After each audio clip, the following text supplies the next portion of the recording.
because you meet people of all sides. I got taken over to, I went over to Ireland and met up with a guy called Jim Dowson. Now, Jim Dowson offered to send me on training things, right, that weren't normal, we'll put it that way. And he could set me up with funding. Now, Jim Dowson's hope, not hate, so I'm told.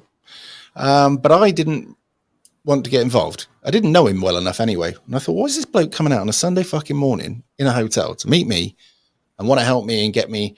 Because he was saying that Paul Golding's getting £11,000 a month and I've organised that and I can do the same for you. I was like, oh yeah, so what's in it for you? And I'm a bit long in the tooth when things like that. I'm like, nah, fucking I'll stand back on this one. So that was the sum total of pretty much. I mean, I think I had a few phone calls with Jim Dowson, but that was long before we even had any idea what he was. Sure. But there was other people that came up. I've met people in Ireland who were ex-paramilitary. And they said, sorry, remember this? I was like, goodness, is this the last words? They said, if there's 10 of you in a room, 6 of you are probably all right and 4 of you are no good at all.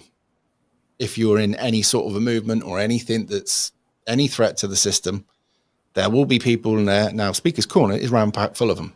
You know it now yourself. I mean, when you look at little Steve, I mean, I have to say, with regards to Steve, I always looked at him and thought he's a bit out of place, right?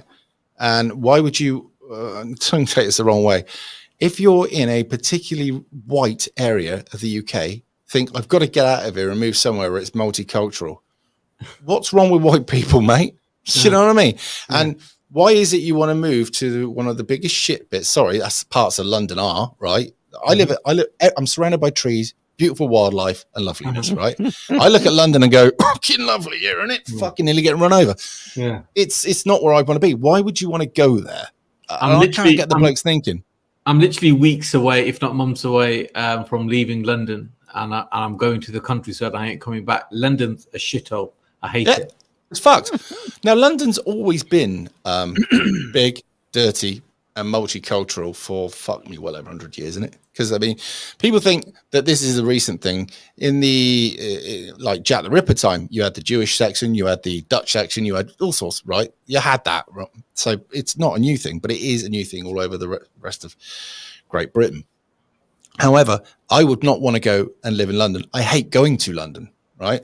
I like meeting some nice people in London and I like the architecture, but I just don't, it just depresses me how that place is so not British anymore, or just doesn't look it. You know what I mean? Yeah. And I don't, and people might think I'm racist for saying this, I don't want my country to turn black or brown. Why? Because it wasn't meant to, right? And India's not meant to turn white. And China's not meant to turn fucking European, is it? Right? So this is why I'm like this. But I have to say that there is people in this country that came over years ago that are fucking lovely. And